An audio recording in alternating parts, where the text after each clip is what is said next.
Bravo, Von Mueller, Silver Diary number 69. It's Tuesday, May 26, 2026. To trade, not sell. Yes, in this diary entry number 69, I'm going to remind myself that we do not sell, we trade. And I'm going to tell a story, a silver tale for the 2026 obsessed talking heads. This is very important, actually. If you really care about the future of your life, if you think you're going to get to be 50 or 60 or 70, this is very, very important.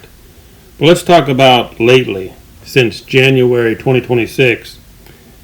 Again, ever since silver went over $100 in January, there's been no shortage of a bunch of talking heads.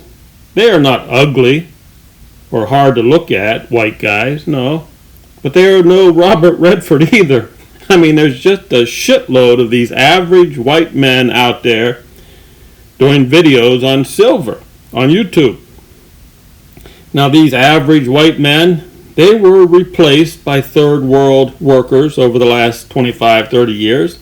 And they have brains, but they have nothing to do. So they focus way, way too long every day on a metal that is manipulated by the elite top of the pecking order cabal.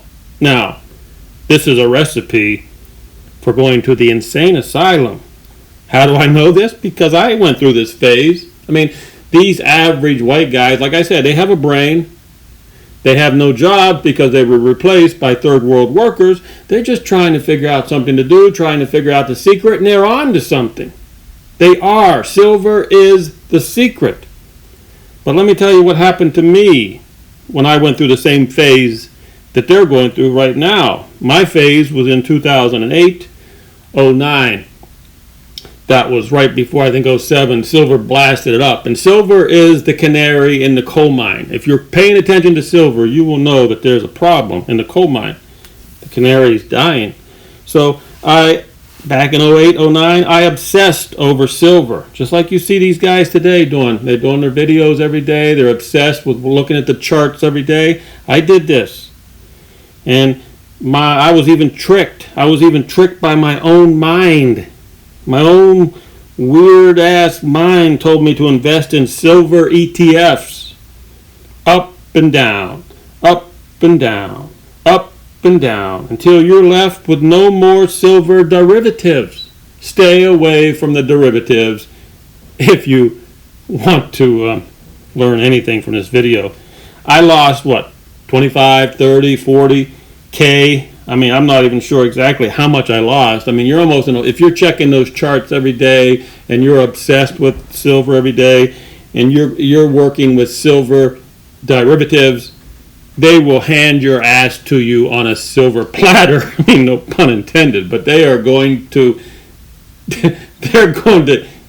chew you up and spit you out. That's what the derivatives are made for that exact thing. Chew you up, spit you out, and let you go running home with your tail between your legs, or wherever you want to put it. I don't care where you put it. It's none of my business. But again, if you have something valuable, we don't sell it, okay? That valuable commodity that you have, you don't sell it, you trade it. And then after, let's just say that you trade your valuable commodity, but the only thing people are willing to give you is Federal Reserve notes, well then, if you want to sell those boobies for Federal Reserve notes, that's fine, but then you have to trade immediately, okay?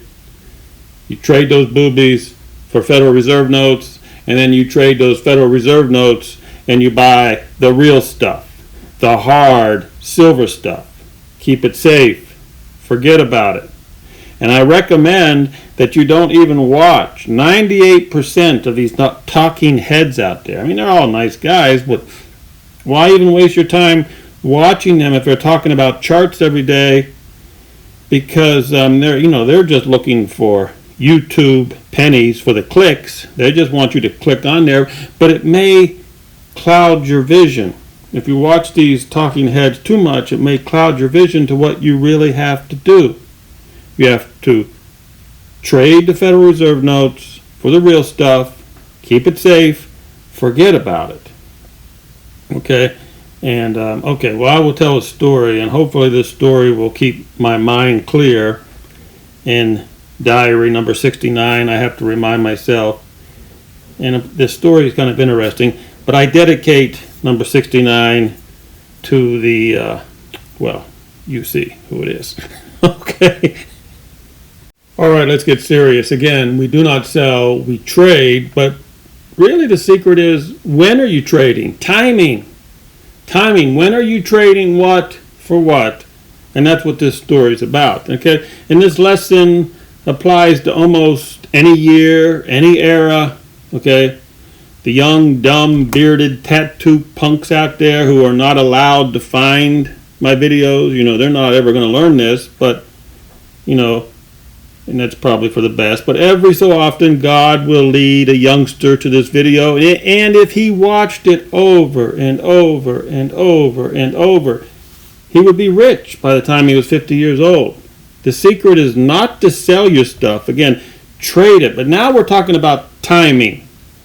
And I will use this Pawn Stars 2012 video, for example. Remember, this is Pawn Stars 2012 video. And I think silver back then was, I don't know, maybe between 30 to 36. I'm not exactly sure. It doesn't matter. Compared to today's price, 30 to 36 is pretty low, isn't it? But a young man came into the pawn shop with over 3,300 ounces of silver. I mean, he carted it in on a cart. I mean, seriously, maybe you should watch the video. It's on YouTube. This young man, he brought in all this silver, over 3,300 ounces of silver, and he had bought it earlier. We talk about today, 30, 35 would be cheap. He bought it even earlier than that, probably going back to when it was $5. I don't know for sure, but he bought it earlier. He was, okay, and he wanted to cash in, and he wanted to be on TV. All's good, right? But we're going to use this story to learn. Remember, this story goes back to 2012. So this video confirms that if you have patience and buy the right stuff, silver, gold, eventually the government evil inflation trick will make you look like a genius. But really you're not a genius. We're not all geniuses. It's just common sense, isn't it? And if you think this is getting boring and you want to turn it off, I beg you, keep on going. The most important part is at the end. What are we trading for? That's at the end. He got $111,000. He made a lot of money when you're talking Federal Reserve notes. That's not the moral of the story, sure. Let's pretend he bought it for 50 or 60. Then he's selling it for 111. That's not the story. I implore you. Go to the end of this video because we're trading. Remember, we're trading.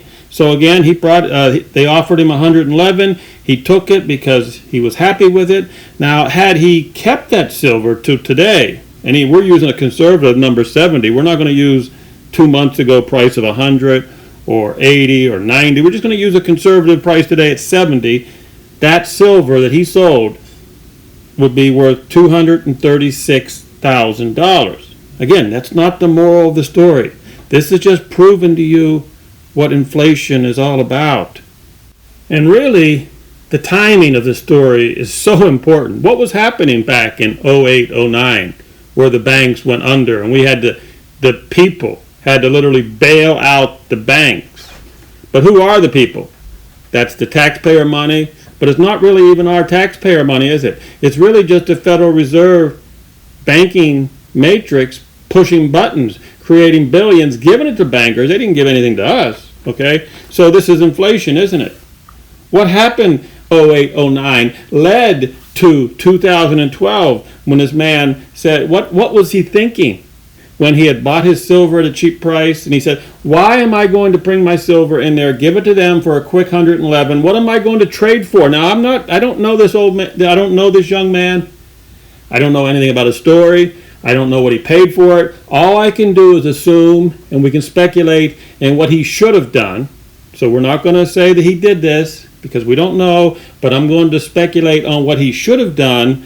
And we're going to 2012. What was happening in Vegas? Well, after the banking collapse, you could not buy a house in Vegas without cash.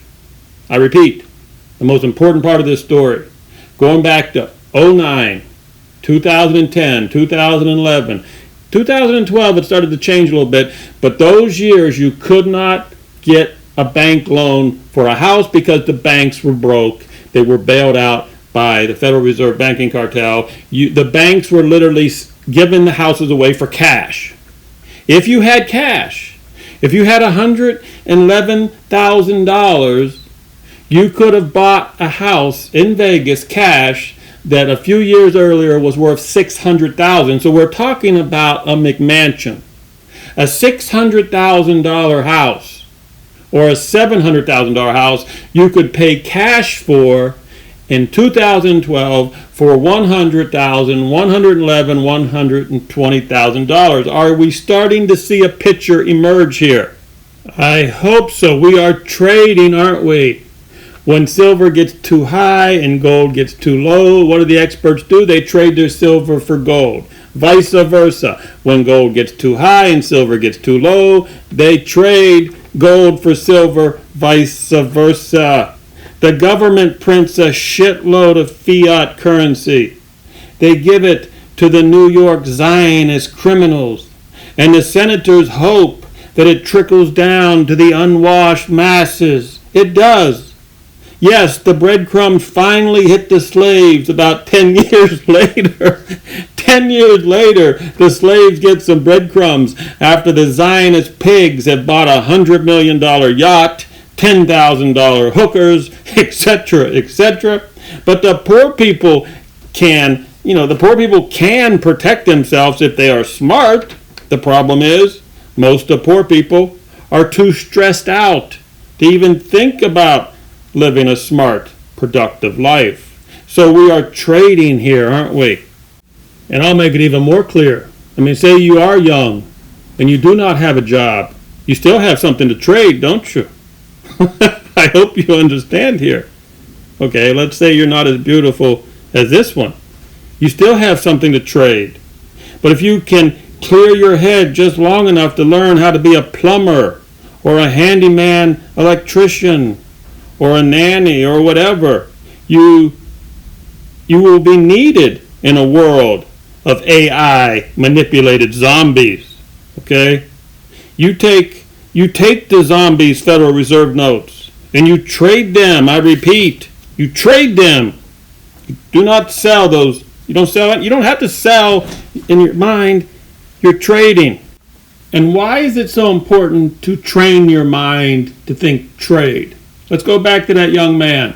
He bought his silver real cheap, okay? He didn't have to sell at that moment unless he thought about trading for something that was very low in value. If you could buy a $600,000 mansion for $100,000 cash, well then it makes sense, okay? Trade your silver for Federal Reserve notes because you need the Federal Reserve notes to trade to the banks. The banks want the Federal Reserve notes, the $100,000, and they're going to trade to you the $600,000 McMansion. You get it? We're just trading here. But when you are holding something and you want to forget about it, okay, you don't hold the Federal Reserve notes because they'll inflate you to death, okay? So you buy the hard, real silver, you hide it, you forget about it, and in 10 years, the politicians will show their hand to you. Okay, right now the politicians are keeping their cards close to their chest. But you and I, we're good poker players. We know what they have. They don't even have to, the politicians do not even have to open their mouth or show me their cards. I already know what they have.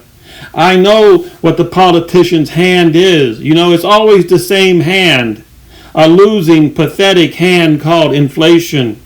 And when super duper inflation comes in 5 to 10 years or even earlier, you will be glad you kept the hard stuff, the hard silver, and you forgot about it. You didn't watch those talking heads every day looking at charts. You forgot about it. Okay, you worked hard as a plumber or electrician or whatever you do, and you kept on trading your Federal Reserve notes for silver, and you forgot about it.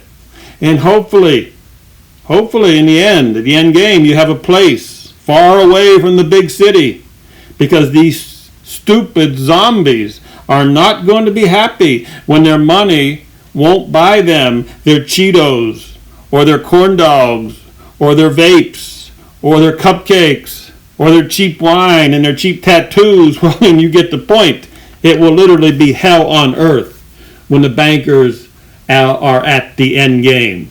When the bankers are fleeing to wherever they're going to flee to, Mumbai, India, or wherever, okay? If you're stuck here in America, it's literally going to be hell on earth.